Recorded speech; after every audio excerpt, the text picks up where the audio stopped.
యొక్క మలమూత్రంలైనా ఎత్తిపోసాం. ఎంతో విధంగా చీ అనకుండా ఎలాంటి సమయంలోనైనా చీ అనకుండా మాత్రం ఎంతో సేవ చేశాం వానికి.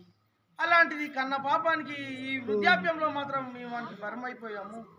అయినా ఆ విఠలేశ్వరుని కరుణ లేని ఎవరు మాత్రం ఏం చేయగలము. దేవి, మీరు ఏడిస్తే మాకేడు, మేము రోగాల బారిన పడితేలా మా మెడల పుస్తేలం మీ పెట్టినాం.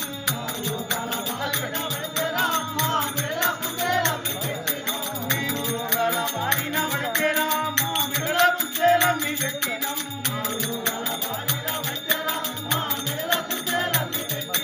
అయ్యో తిరగరాని గుళ్ళు తిరిగినాం, మేము కనబడ్డ రాయికి మొక్కినాం.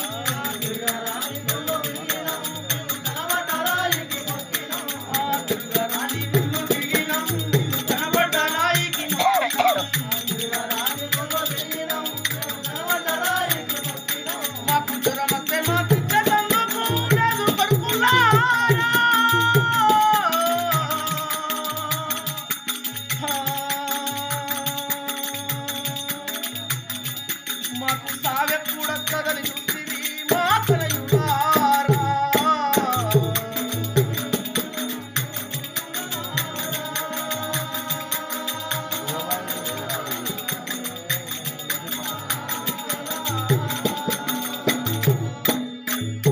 అయినా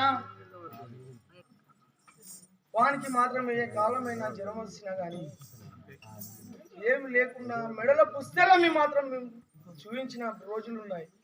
అలాంటిది ఈ రోజు మాకు బుక్కెడు అన్నం పెట్టడానికి నోసుకోలేని బతుకులు మాకు. ఇది ఏం బతుకులు సర్వేశ్వర, ఇలాంటి బతుకులు మాత్రం ఎవరికి రాకూడదయ్యా.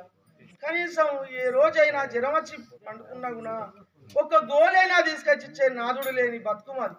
ఇలాంటి బ్రతుకులు బతికి ఏం ప్రయోజనం లేదు. దేవి స్వామి, ఇక్కడ ఉన్నచో మనకేం ఫలం లేదు దేవి. ఇక్కడ ఉన్నలో ఏం ఫలం లేదు స్వామి. అంత ఆ యొక్క విఠలేశ్వర స్వామి మీద భారం అంతే దేవి. సరే పద, అదే విధంగా వెళ్దాం.